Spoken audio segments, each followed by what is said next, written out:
That's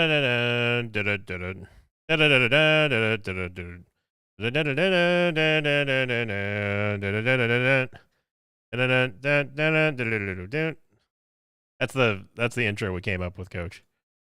Oh, yeah, I haven't been on one of these. Yeah, it's basically like the Rob intro, except like sped up a whole lot. I just need to get that from him, and then I'm just going to play that at the beginning whenever we start it. That's a good idea. Yep. So welcome everyone to Coach Krendor's inaugural first ever quick snap here. Welcome, Coach. How you been? I've been all right. Been doing better since the old COVID-19. I got my taste back. That's nice. Good. What about Toaster Woman? She get her taste back too? Well, she had her taste, but things tasted like rotten to her for like a day, and now she's fine. But it went back to normal though.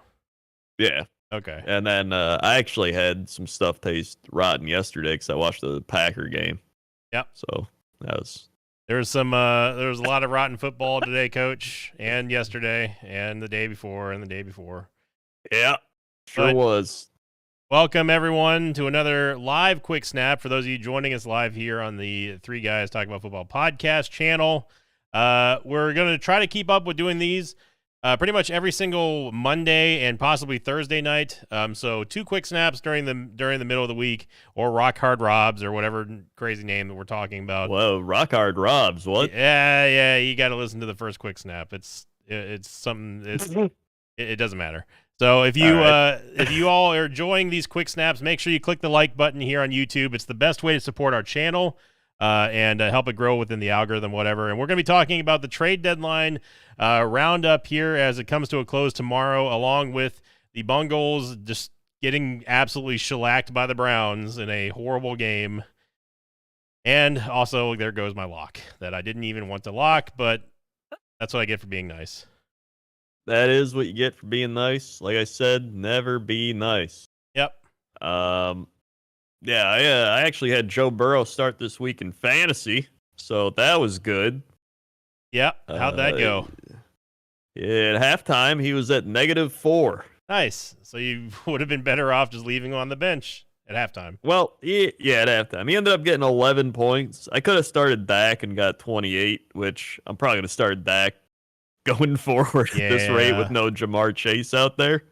Yeah. Because it appears that Jamar Chase is very important to this offense. In fact, you could say he's the only offense. You could say that. It's almost like watching Devontae Adams' Green Bay Packer team. It's something you wouldn't know anything about that now, would you? Mm-mm. Jacoby Brisket, he only had 278 for 1, whereas Joey B had 232 for 2 and 1 INT. I mean, if you look at those stats, you think like, oh, the Bengals have to win, surely. Yeah. But the next line though for the rushing stats are where that kind of goes to all hell and back, because Joe Mixon 8 carries for 27 yards. That's that's not good. That's not good points, Coach. Nope, that's the longest run of the night, 6 yards. Whew, that's some Leonard Fournette stats right there, I tell you what. Mm-hmm. But Nick Chubb tore it up, as always, 23 carries, 101 with 2 TDs. Amari Cooper also had 131 with 1. Obviously, he wasn't rushing. I mean, the Bengals did literally nothing for 3 quarters until like the last 6 minutes of the game. Yeah, it was garbage time. Yeah, it was total trash. And really, it really does seem like the Bengals are completely screwed without Chase. I have no confidence in Burrow's, like, not only their line, which was supposed to get better this offseason, but it actually got like worse. But also his decision making without Chase just seems rattled all the time, like constantly. Yeah, well, I mean, he got sacked 5 times. Yeah. And Myles Garrett was like knocking the ball up. He got a sack and a half. Like Myles Garrett was everywhere. It was just like it was obvious that it was getting to him. Yeah, and I want to know how many times I've been duped by the Bengals and picking them over the Browns and have lost. Because so far in the Joey B era, he's never beaten the Browns ever. So there's that. Yeah, I should have realized that one and not picked them. Yeah. I don't know why I did. So thanks to the Browns, my lock got sunk. And that's that's just how it goes. But speaking of Brown and Sunk, talking about some of the trades that happened, we had a breaking trade that just happened here today. Actually, at the time of this recording, Roquan Smith, of course, going to the Baltimore Ravens, and the Bears instead traded that for AJ Klein, a 2023 second-round pick, and a 2023 fifth-round draft pick for one linebacker. And it seems like the Bears did pretty well on that, although it's not like Roquan Smith is horrible, obviously, but I think the Bears got the better end of that deal. Well, here's the thing. This is why I actually think the Ravens win this trade. So you get Roquan Smith for the rest of this year. You lose the 2 and the 5, but if you choose not to re-sign him, apparently they'll be compensated with a potential third rounder. So I didn't know that.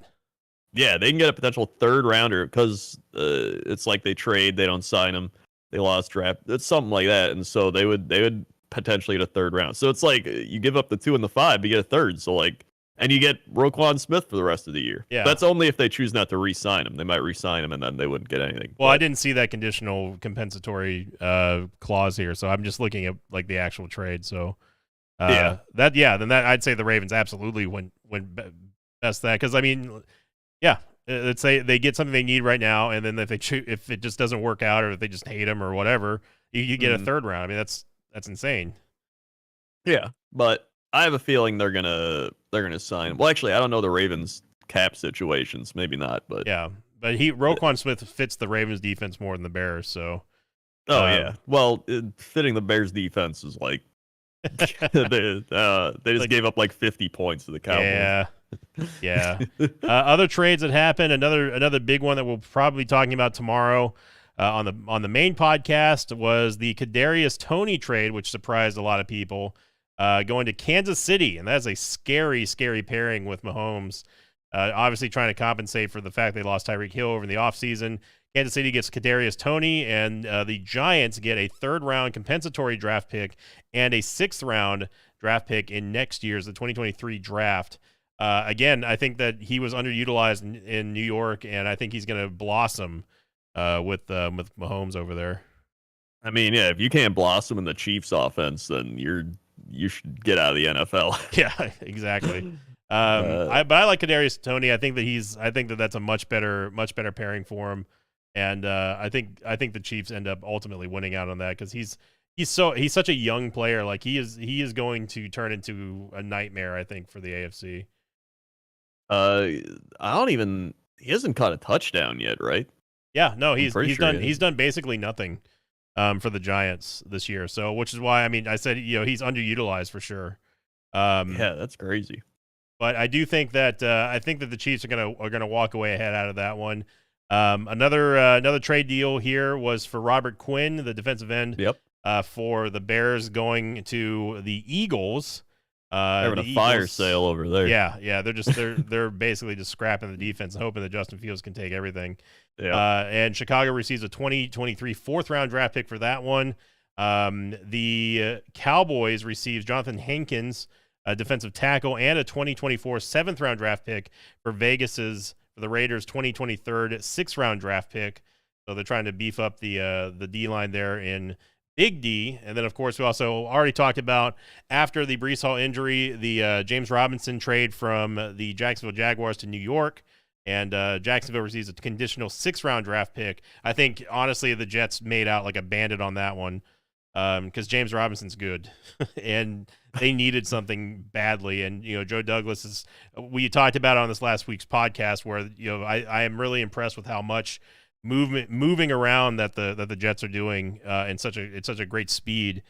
So I think the Jets are making all the right moves on that one, and I think that's going to be a great fit for the Jets until Breece Hall can come back. Maybe they'll run a dual back split. I'm not sure, because they already have 4 backs that they run in New York. So we'll see where James Robinson ends up lining up there. But I think the Jets did well, and then obviously the biggest one was the McCaffrey trade. Going to the Niners, Carolina receives a whole bunch of draft picks, a 2023 second, third, and fourth, and they also get a fifth round in the 2024 draft for Christian McCaffrey. Obviously, McCaffrey had a crazy game yesterday. with the he went for a pass, a receiving, and a rushing touchdown, and I think that's the first time in history that's ever happened. So yeah, he did the old trifecta. Yep, got the hat trick. And then then there's the Robbie Anderson trade from Carolina, who also went to Arizona for a 2024 6th round, 2025 7th round. Obviously, he wasn't happy on Carolina, especially after getting into it with his coach. The Browns they got Deion Jones from the Falcons, and Justin Herron, offensive tackle from the Patriots, goes to the Raiders. So with that out of the way, I don't think that we're going to see any more trade issues or trade moves before we got till the end of the day. 3 p.m. Central on Tuesday. Yeah. And I mean, I'm still hoping for one wide receiver trade over in the Green Bay land. Now, it'd be nice. Now, Coach Krendor, who would you want that's out there right now? Anybody that can run a route and catch a ball. It doesn't matter. If you can run a route and catch a ball, perfect. If you're a capable wide receiver in the National Football League. Oh, LT did it in 2005, apparently. He did the trifecta. Oh, I see. I didn't know about that. Oh, man. Old Danian Tomlinson. And special shout out to Matthew Hidalgo for making the new thumbnail. I'm not sure if it'll be the final thumbnail, but we're giving it a go right now. We may need to do a little bit of separation on the helmets and stuff, but yeah, this was not done by me, so we're trying to get a little uniformity in the mix of the thumbs here. So thank you again to Matthew.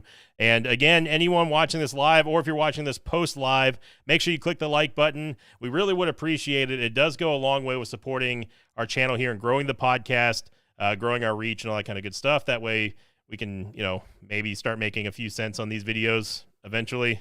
Oh boy. A few cents. That's right. But looking forward to the canonical podcast tomorrow, Coach. And the Packers, they did give it a go. And I'm gonna say, you know what? I'll get into more tomorrow, but I was actually happy with that game. They did well towards the end. They put up a fight, at least. I actually think the second half is what I thought they'd play the entire season like. Like, I feel like if they played that style of offense the whole season, where they were just running the ball, then play action, deep shot, one-on-ones, where like Rodgers can actually hit people, aren't double covered because there's no two deep safeties, and just Jones and Dillon, and it worked. And I was like, no, this is what we were supposed to do the whole season. But instead, we had some weird, shitty hybrid offense where we'd like run, shitty pass, penalty, it's like 2nd and 18, like fucking, and then punt, and then get the ball, and then Rodgers first down fails, then run for like 2, and then like run up the gut on 4th and 1 for the 5th time. Like, my God. And then we just they're playing uninspired play calling. It's just, you know what they do? They look like the Bucs right now. They really do. It's the tale of two bays. Yeah. And my biggest hope from this game is like we actually competed with Buffalo. Like, it was clear Buffalo was the better team. They were going to win the game, but like we actually like held our own. We like did pretty well against the number 1 ranked Buffalo defense. So I'm like, how about going forward? We do more running the ball. Yep. Okay. We start. Dobbs is making crazy catches. Okay, not dropping it. There you go. Let's do that. Sleeper pick. But unfortunately, the Packers still lose. Both of our teams are now 3-5, and even after all that happened this week, Rob is still the person with the number 1 team out of the podcast. So, congrats, Rob, I guess. What a shit show year. Yeah, when the Jets are number 1 out of all of ours, that's yeah. We'll see what happens when the season's over, though. I don't know if that's going to be the case. Yeah. So, but that's going to do it for the quick snap, everyone. Thank you to Coach Krendor making your inaugural appearance here on the quick snap. Hope to have you here for Thursdays and Mondays, Coach. And thank you all very much for those who tuned in live. Remember, if you'd like to support our channel and help us grow the podcast, make sure you click the like button. That's seriously the easiest way to grow a channel here on YouTube, especially one that's just now starting to get into the algorithm. So, and of course, these quick snaps are a lot of fun to do, and gives us more opportunity to talk to you all here who've been longtime listeners of the podcast. And we will see you all Wednesday or Thursday, whenever Coach decides to upload. Also, people have been asking if these are going to be on SoundCloud. These are not. These are going to be YouTube exclusives. So those of you listening to this, here live. These are only going to be for YouTube. If you want to spread the word, if you know people who only listen to SoundCloud, I don't even think we have a Spotify, but these are only going to be on YouTube. But the regular podcast, of course, will be on all platforms. So thank you all very much for being here. Thank you to Coach, and we will see you all on the next podcast. Until then, so long, everybody.